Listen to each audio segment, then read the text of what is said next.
Le seigneur Tvacan déclara soudain que cela ne pouvait plus continuer ainsi et demanda à sa promise de quitter la salle de bain avant qu'il ne perde le contrôle. Liana sentit un soulagement intérieur.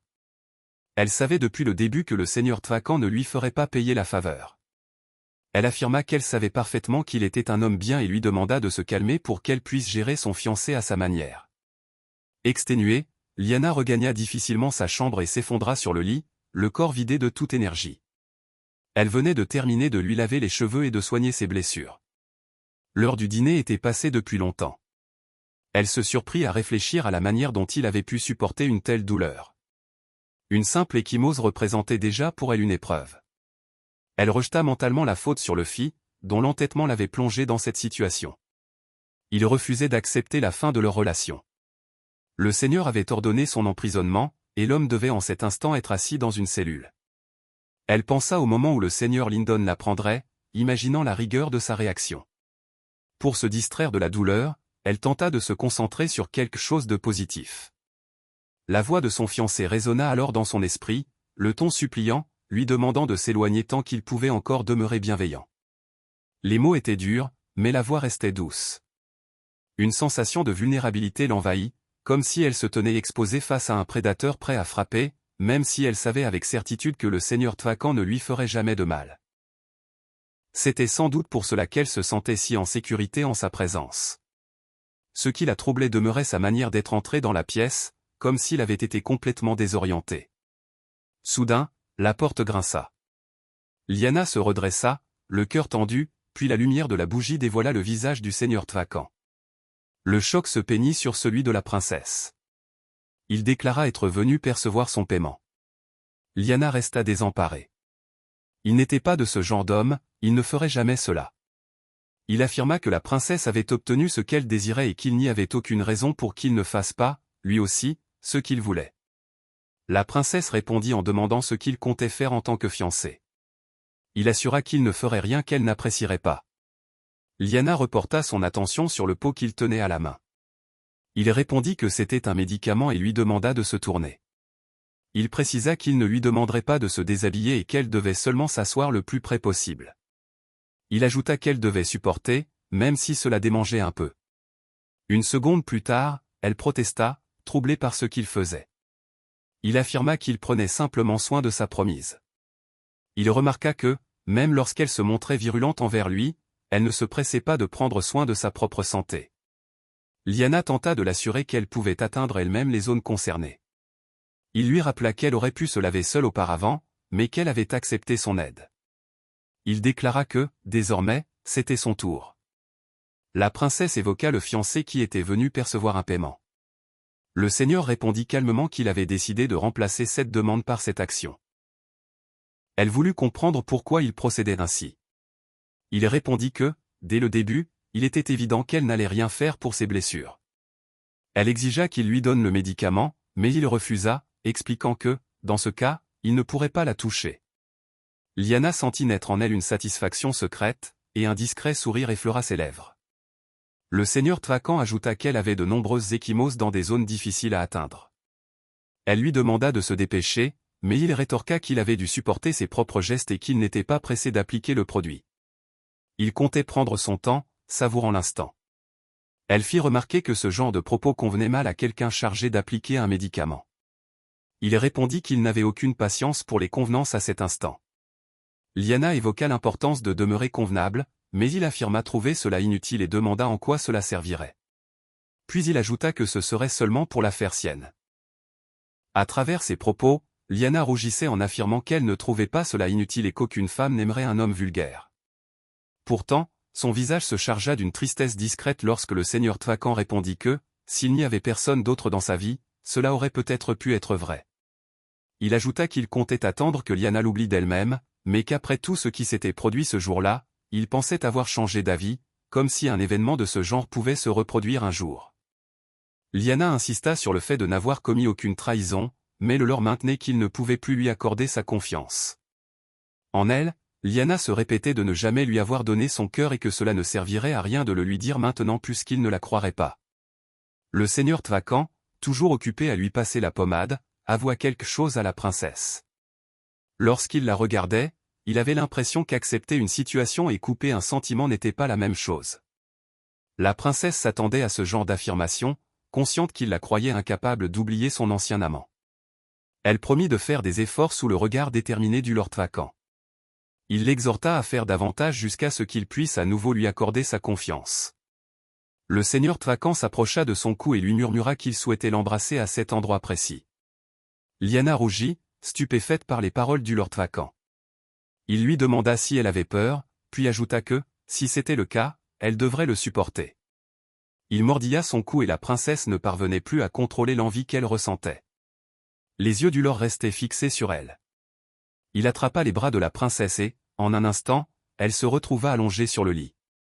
Le seigneur Vacant prit un drap pour la recouvrir, précisant qu'il devait s'arrêter là.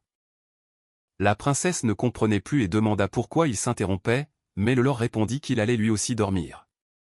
Étendue sur le même lit, côte à côte, la princesse lui demanda s'il ne comptait pas mettre la couverture. Il affirma ne pas vouloir la déranger en partageant la sienne. Elle insista en disant qu'il risquait d'avoir froid, mais il confirma que tout allait bien, précisant que la température de son corps était élevée. La princesse lui ordonna d'aller chercher une couverture.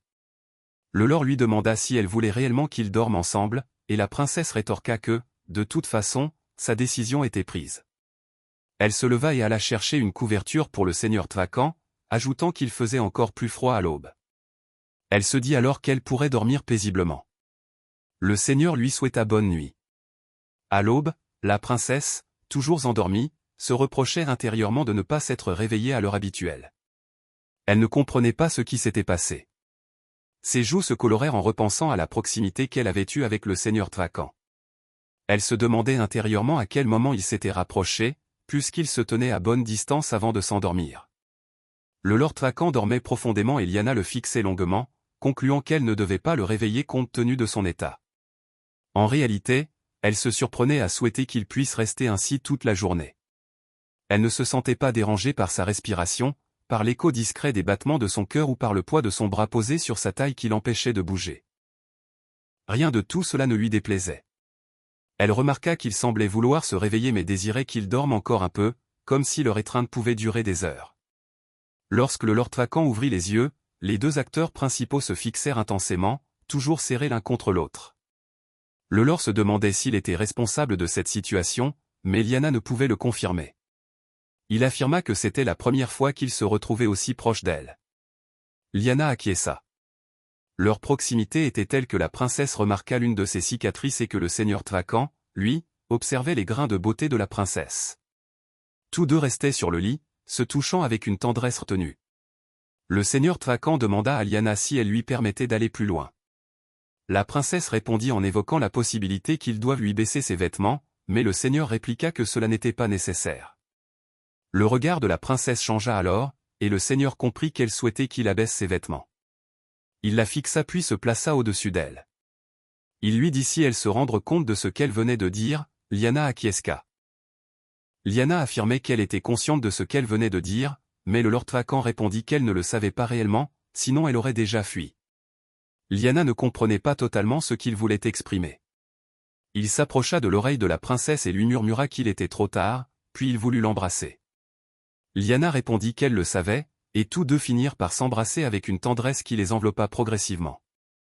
Lyanna se laissait emporter par ses sentiments et ne se souciait plus de l'idée que le Lord Vacant puisse vouloir se venger. Au fond d'elle, elle reconnaissait qu'il la désirait. Elle savait qu'elle aussi le désirait, indépendamment de ses intentions envers Nock. Elle voulait que le Seigneur continue de la désirer. Les deux se retrouvaient dans un moment de passion, se fixant avec intensité, dans un silence lourd de signification. Subitement, la princesse entendit quelqu'un l'appeler, interrompant leur élan. C'était Madame Flambard, venue savoir si la princesse était réveillée. Elle ajoutait qu'elle était là pour l'assister ce matin. Lyanna, dépassée par l'instant, ne savait plus comment répondre. Elle se demandait comment agir dans une situation pareille. Le Lord Vacant, d'un regard ferme, lui demanda si cela irait s'il allait se cacher. Il cherchait un endroit convenable, précisant que sous le lit serait impossible et que cela pourrait aller s'il se suspendait au bord de la fenêtre. La princesse le regardait intensément et comprit qu'il faisait allusion à l'orphelleté. Ne voyant pas d'autre choix que de le dissimuler, Elle se sentit submergée par une humiliation profonde et par une honte qui la dépouillait de tout honneur.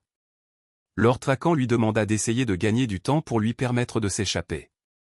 Lyanna le pria de ne pas agir ainsi, lui rappelant qu'il était différent, qu'il était son fiancé, et que son futur mari n'avait pas à se cacher pour éviter le regard d'un serviteur. Elle ajouta que cela n'était pas approprié et contrevenait à l'étiquette. Le seigneur affirma que cela risquait de créer des malentendus, que personne ne croirait qu'il était resté sagement allongé près d'elle. Lyanna, d'un regard déterminé, affirma que cela importait peu, car dans quelques jours il serait officiellement marié. Le Lord Traquan fut touché d'entendre ces mots prononcés par la princesse. Madame Flambard, toujours derrière la porte, semblait se demander si Lyanna était absente. Le Lord Traquan s'approcha alors d'elle précipitamment et l'embrassa avec détermination, un baiser intense qui surprit Lyanna. Elle lui demanda d'attendre, troublée par la soudaineté de son geste, mais le Lord répondit simplement qu'il la trouvait belle, puis il l'embrassa de nouveau. Il lui fit remarquer qu'elle devrait ouvrir la porte. Elle acquiesça.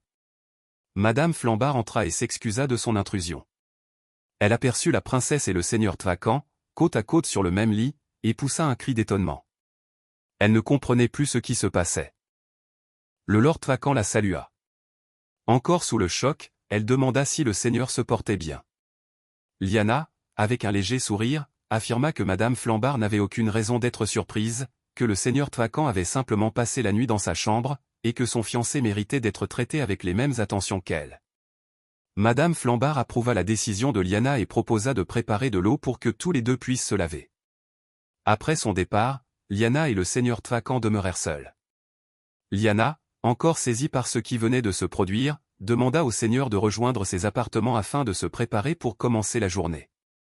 Le seigneur Traquan, d'un air détaché, répondit qu'il n'en avait aucune envie. Cette réponse surprit Lyanna, qui ne comprenait pas son attitude, mais le seigneur ajouta néanmoins qu'il allait prendre congé. Lyanna approuva sa décision. Le lord se leva pour partir, l'embrassa sur le front et lui demanda s'il pouvait la rejoindre pour le petit déjeuner. La princesse répondit avec plaisir. Elle ajouta qu'elle se demandait pourquoi le seigneur n'arrêtait pas de l'embrasser, car cela lui faisait perdre du temps.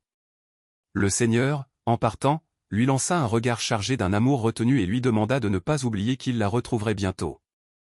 Restée seule, Lyanna rougit en repensant aux paroles du seigneur et à la façon dont il lui avait dit qu'il la trouvait belle. Elle se surprit à penser qu'elle préférerait qu'il ne lui sourit pas ainsi, car cela éveillait en elle un désir de le retenir. Elle se mit à cacher son visage entre ses mains et ne comprenait plus sa propre réaction.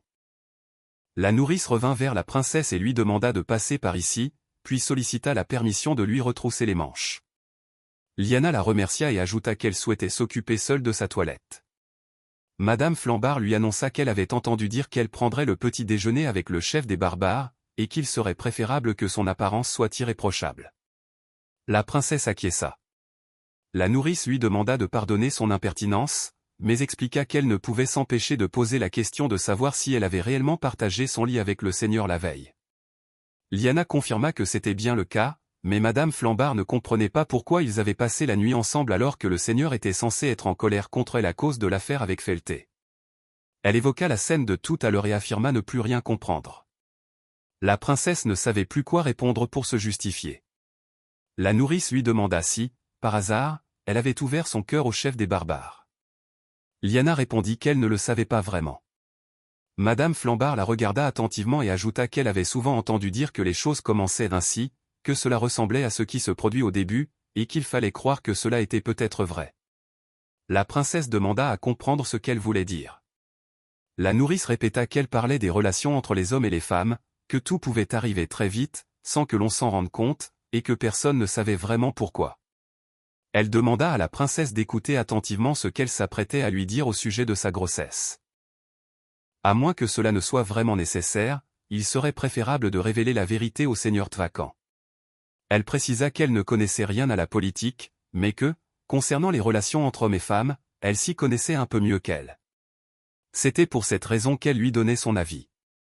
La princesse resta pensive et affirma qu'elle était consciente que tôt ou tard elle mettrait un enfant au monde. Elle ajouta que si elle gardait le silence, le seigneur Traquan vivrait sans jamais savoir que cet enfant était le sien, sous prétexte qu'elle devait protéger Noc, et se demanda si elle avait réellement le droit d'agir ainsi. Elle confia qu'elle aimerait lui dire qu'il n'y avait jamais eu d'enfant, qu'entre Sir Felté et elle il n'existait pas ce genre de relation, et que ses pensées pour cet homme n'avaient jamais atteint ne serait-ce qu'une fraction de celle qu'elle éprouvait pour le seigneur Tvacan. Elle affirma que tout cela n'était que malentendu, mais qu'elle ne pouvait pas encore tout révéler. La nourrice répondit qu'une fois mariée, ce mensonge ne lui apporterait rien de bon. Lyanna déclara qu'elle en était consciente, mais qu'avant cela il y avait quelque chose qu'elle devait absolument savoir, quelque chose qu'elle ne pouvait ignorer ou contourner. Madame Flambard lui demanda de quoi il s'agissait. La princesse décida alors de lui révéler la vérité. Certains prétendaient que le seigneur Tvacan avait une raison bien différente derrière sa demande en mariage, que cette union ne serait qu'un prétexte et qu'il dissimulerait une intention bien plus sombre. Madame Flambard fut choquée par cette révélation et demanda qui pouvait avoir proféré de telles paroles et comment ces personnes pouvaient savoir cela.